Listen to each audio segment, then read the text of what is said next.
Có một điều tôi mất gần nửa cuộc đời mới nhận ra. Tôi đã trách rất nhiều người vì không yêu thương mình đủ nhiều. Nhưng điều đau lòng nhất là chính tôi cũng chưa từng thật sự yêu thương bản thân mình. Nếu bạn cũng từng sống vì gia đình, vì công việc, vì trách nhiệm đến mức quên mất cảm giác bình yên của chính mình thì có lẽ câu chuyện hôm nay sẽ giúp bạn nhận ra một điều rất quan trọng. Đôi khi yêu thương bản thân không phải là ích kỷ, mà là trách nhiệm. Nếu bạn từng cảm thấy cô đơn, từng thấy mình cho đi rất nhiều nhưng nhận lại rất ít, từng thấy lòng mình luôn thiếu một điều gì đó dù cuộc sống không đến nỗi tệ, thì có thể điều bạn đang tìm kiếm ở người khác nhiều năm qua lại là điều bạn cần học cách trao cho chính mình. Và đó cũng là điều tôi muốn kể với bạn hôm nay. Không phải một bài học, không phải một lời khuyên, chỉ là một câu chuyện rất thật. Một câu chuyện bắt đầu từ một buổi chiều rất bình thường trong khu vườn nhà tôi. Chiều hôm đó khoảng hơn 5 giờ. Nắng đã dịu. Những tia nắng cuối ngày đang nằm trên mặt hồ cá coi phía trước nhà. Tôi ngồi một mình trong chòi lá. Trước mặt là chiếc laptop đã gập lại. Một ly cà phê gần như đã nguội. Chiếc điện thoại úp xuống bàn. Không có cuộc gọi nào cần nghe. Không có việc gì quá gấp phải làm. Mọi thứ đều rất yên. Chim vẫn bay từ cây này sang cây khác. Con mèo cuộn tròn trên bậc thềm. Mặt hồ phẳng như gương. Cá bơi rất chậm. Nếu ai đó đi ngang qua, họ có thể nghĩ rằng tôi đang sống trong một sự bình yên đáng mơ ước. Nhưng lúc đó, tôi lại cảm thấy trống rỗng. Một cảm giác rất khó gọi tên. Không phải buồn, không phải đau khổ, cũng không phải thất vọng. Chỉ là trống rỗng. Một khoảng trống âm thầm nằm ở đâu đó trong lòng. Tôi ngồi nhìn mặt hồ rất lâu. Và rồi một câu hỏi xuất hiện. Tại sao mình có nhiều thứ như vậy, mà vẫn có những lúc cảm thấy thiếu? Tôi có gia đình, có công việc, có một khu vườn mà tôi yêu, có chim, có cây, có những người bạn tốt, có những người vẫn quan tâm mình. Vậy mình đang thiếu điều gì? Câu hỏi đó cứ ở trong đầu tôi suốt buổi chiều. Cho đến khi trời tối. Cho đến khi ánh đèn vàng trong nhà được bật lên. Cho đến khi tôi nhận ra một điều mà trước đây tôi chưa từng nghĩ đến. Có thể, điều tôi thiếu không phải là sự yêu thương của người khác, mà là sự yêu thương của chính mình. Tôi nhớ lại rất nhiều năm trước. Những lần mình buồn. Những lần mình tổn thương. Những lần mình cảm thấy cô đơn. Tôi luôn nghĩ nguyên nhân nằm ở người khác. Ai đó vô tâm. Ai đó không hiểu mình. Ai đó không trân trọng mình. Ai đó không đối xử với mình như mình mong muốn. Tôi cứ nhìn ra bên ngoài. Tôi cứ đi tìm nguyên nhân ở bên ngoài. Nhưng chưa bao giờ tự hỏi. Mình đã đối xử với bản thân như thế nào? Nhưng tôi lại bỏ quên chính mình. Tôi từng nghĩ yêu thương là phải nhận được. Được hỏi han. Được nhớ tới. Được quan tâm. Được ưu tiên. Nhưng càng sống lâu tôi càng thấy. Khi mình đặt hạnh phúc của mình vào tay người khác, mình bắt đầu sống trong chờ đợi. Một tin nhắn. Một cuộc gọi. Một lời hỏi thăm. Một sự công nhận. Một lời khen. Một cái gật đầu. Và kỳ lạ là những thứ đó có đến thì mình vui một chút, nhưng rồi lại thấy thiếu. Tại sao vậy? Bởi vì mình đang uống nước từ một cái ly bị thủng đáy, không bao giờ đầy được. Tôi nhớ có những ngày mình làm việc rất nhiều, chăm sóc rất nhiều người, giúp đỡ rất nhiều việc. Nhưng cuối ngày lại thấy tủi thân. Tại sao không ai hiểu mình? Tại sao không ai biết mình đã cố gắng thế nào? Rồi một ngày tôi tự hỏi. Nếu chính mình còn không nhìn thấy những cố gắng của mình, tại sao lại bắt người khác phải nhìn thấy? Nếu chính mình còn không biết tự chăm sóc mình, tại sao lại chờ người khác làm thay điều đó? Đó là câu hỏi đầu tiên làm tôi im lặng rất lâu. Bạn có nghĩ vậy không? Nhưng thật ra nhiều lúc tôi đang mong nhận lại. Đây là điều khó thừa nhận nhất. Và cũng là điều khiến tôi xấu hổ nhất. Tôi từng nghĩ mình sống vì người khác. Nhưng nhìn kỹ lại, có những lúc mình cho đi để được ghi nhận. Có những lúc mình giúp đỡ để được yêu quý. Có những lúc mình hy sinh để được trân trọng. Bên ngoài là cho, nhưng sâu bên trong vẫn có một sự mong đợi âm thầm. Khi người khác không đáp lại như mong muốn, mình bắt đầu thất vọng. Nào là tổn thương, nào là buồn bã, và thậm chí trách móc. Tôi nhận ra, tình yêu có điều kiện luôn làm mình đau. Vì điều kiện đó nằm trong tay người khác. Và người khác không có nghĩa vụ phải sống theo kỳ vọng của mình. Có phải vậy không? Nhưng không chăm sóc tâm hồn mình. Tôi chăm cây. Tôi cho cá ăn. Tôi chụp chim. Tôi dọn dẹp khu vườn. Tôi làm việc. Nhưng có một nơi tôi bỏ quên. Đó là chính mình. Có những ngày tôi mệt. Nhưng không cho phép mình nghỉ. Có những ngày tôi buồn. Nhưng không cho phép mình buồn. Có những ngày tôi tổn thương. Nhưng lại bảo mình phải mạnh mẽ. Tôi đối xử với bản thân khắt khe hơn với tất cả mọi người. Và rồi tôi tự hỏi.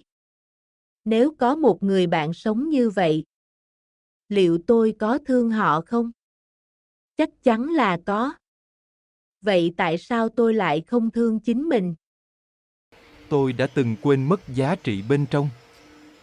Tôi từng nghĩ giá trị đến từ thành tựu, từ công việc, từ sự công nhận, từ những con số, từ những lời khen. Nhưng mọi thứ đó đều thay đổi. Hôm nay có, ngày mai có thể mất. Nếu giá trị của mình nằm ở những thứ đó, thì cuộc đời mình sẽ luôn bất an. Tôi bắt đầu học cách nhìn những điều nhỏ hơn. Một buổi sáng bình yên, một ly cà phê, một con chim đậu trước hiên nhà, một trang sách, một buổi chiều ngồi yên không làm gì cả. Và tôi nhận ra, hạnh phúc không phải là thứ phải chạy đi tìm. Nó là thứ mình phải dừng lại mới nhìn thấy. Một buổi sáng ở Hồ Trị An. Tôi đứng nhìn mặt trời lên. Một chiếc thuyền nhỏ nằm im bên bờ. Không ai thúc nó phải đi. Không ai bắt nó phải chứng minh điều gì. Nó chỉ đang ở đúng nơi của nó. Bất chợt tôi nghĩ đến chính mình. Suốt bao năm qua, tôi luôn cố trở thành một người tốt hơn. Một người có ích hơn. Một người hoàn thiện hơn. Nhưng tôi quên mất một điều. Tôi chưa từng cho phép mình được là chính mình. Và đó là khoảnh khắc tôi hiểu ra. Yêu thương bản thân không phải là nuông chiều bản thân, mà là hiểu mình, lắng nghe mình, và đối xử tử tế với chính mình. Buổi tối hôm đó, tôi ngồi một mình trước hồ cá. Đèn trong sân vừa bật. Gió rất nhẹ. Tôi nhớ đến thời sinh viên. Những ngày đạp xe ra ngoại thành. Ngồi dưới cánh đồng. Ngửi mùi lúa mới. Nhìn đàn chim bay. Cầm cọ vẽ một mình. Lúc đó tôi chẳng có gì. nhưng lòng lại rất đầy. Còn bây giờ, tôi có nhiều thứ hơn, nhưng đôi khi lòng lại trống hơn. Tại sao? Vì ngày đó tôi biết cách sống cùng chính mình. Còn bây giờ tôi sống quá nhiều với kỳ vọng của thế giới. Và rồi tôi hiểu ra, điều mình cần không phải thêm một người yêu thương mình. Điều mình cần là học lại cách yêu thương chính mình. Không phải nuông chiều, không phải ích kỷ, mà là biết lắng nghe, biết nghỉ ngơi, biết chăm sóc, biết tha thứ, và biết tôn trọng chính mình. Có phải vậy không? Tôi nghĩ rất nhiều người cũng đang như vậy. Một người mẹ luôn chăm lo cho con. Một người cha luôn lo cơm áo. Một người trẻ luôn chạy theo thành công. Một người lớn tuổi luôn sống vì gia đình. Ai cũng đang cố gắng. Ai cũng đang hy sinh. Nhưng đôi khi, chúng ta hy sinh đến mức đánh mất chính mình. Và rồi một ngày, khi nhìn lại, điều thiếu nhất không phải tiền bạc, không phải thành tựu, mà là sự kết nối với chính tâm hồn mình. Tôi nghĩ rất nhiều người cũng đang giống như tôi trước đây. Họ thức khuya vì công việc. Họ sống vì trách nhiệm. Họ cố gắng làm hài lòng tất cả mọi người. Nhưng lại quên mất chính mình. Có những người cả năm không mua cho mình một món đồ nhỏ, nhưng sẵn sàng chi rất nhiều cho người khác. Có những người luôn mỉm cười, nhưng đêm về lại thấy lòng trống rỗng. Có những người được rất nhiều người yêu quý, nhưng vẫn cảm thấy cô đơn.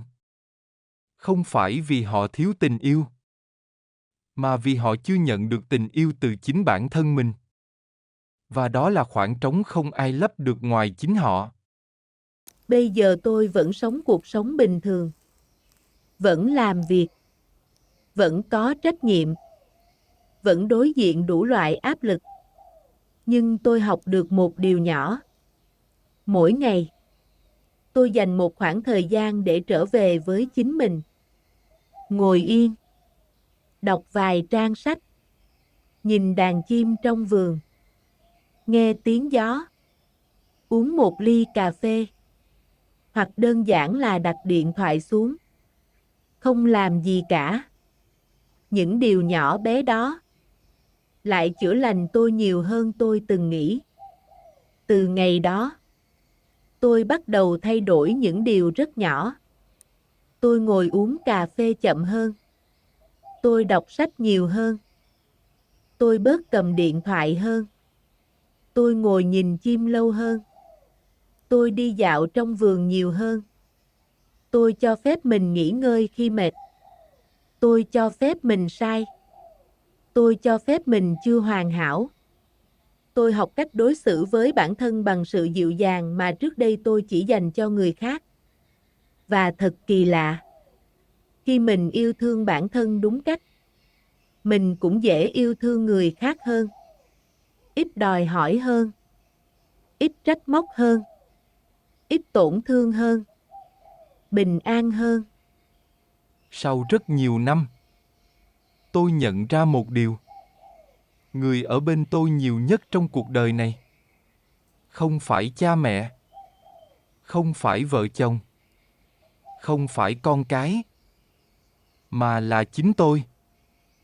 Nếu ngay cả tôi còn không biết yêu thương chính mình, thì sẽ không ai có thể làm thay được. Bạn có nghĩ vậy không? Nhiều người nghĩ rằng yêu thương bản thân là bắt đầu bằng việc nhận thêm điều gì đó. Nhưng có lẽ yêu thương bản thân thật sự là bắt đầu bằng việc không bỏ rơi chính mình. Nếu hôm nay bạn đang cảm thấy cô đơn, đang thấy mình cho đi rất nhiều nhưng nhận lại rất ít, hoặc đang thấy cuộc sống có điều gì đó trống vắng mà không gọi tên được, bạn hãy thử dành vài phút. Ngồi yên. Không điện thoại. Không mạng xã hội. Không tiếng ồn. Và tự hỏi mình một câu. Lần cuối cùng tôi thật sự yêu thương chính mình là khi nào? Nếu bạn muốn, hãy chia sẻ câu trả lời của bạn dưới phần bình luận. Biết đâu câu chuyện của bạn lại giúp một người khác tìm thấy chính họ.